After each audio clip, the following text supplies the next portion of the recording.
August 16 சனிக்கிழமை ரொம்ப ரொம்ப முக்கியத்துவம் வாய்ந்தது. ஏன்னா அந்த நாளில் தான் ஆடி கிருத்திகையும் ஜென்மாஷ்டமியும் வருது. 27 நட்சத்திரங்களில் 3வது நட்சத்திரமாக முருகப்பெருமானுக்குரிய நட்சத்திரமாக போற்றப்படுவது கார்த்திகை நட்சத்திரம். முருகப்பெருமானின் அருளை பெறுவதற்குரிய மிக முக்கியமான விரதங்களில் ஒன்று கார்த்திகை விரதம். எல்லா மாசத்திலையும் கிருத்திகை நட்சத்திரம் வந்தாலும் ஆடி மாசத்துல வர கிருத்திகை நட்சத்திரம் ரொம்ப ரொம்ப சிறப்பு வாய்ந்தது. ஆடி மாதத்தில் வரும் கிருத்திகை நட்சத்திர நாளில்தான் முருகப்பெருமானை வளர்த்த கார்த்திகை பெண்களுக்கு முருகனுக்குரிய நட்சத்திரமாக மாறி என்றும் நிலையான புகழை பெற்று இருக்கும் வரத்தை சிவபெருமானும் பார்வதி தேவியும் வழங்கியதாக புராணங்கள் சொல்லுது. அதனால தான் ஆடி கிருத்திகை ரொம்ப முக்கியமான விரத நாளாக கருதப்படுது.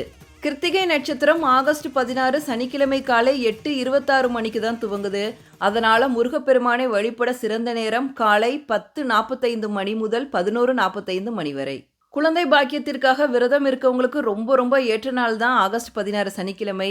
ஏன்னா அன்னைக்கு முருகப்பெருமானையும் கிருஷ்ணரையும் விரதம் இருந்து வழிபாடு செய்யுங்க.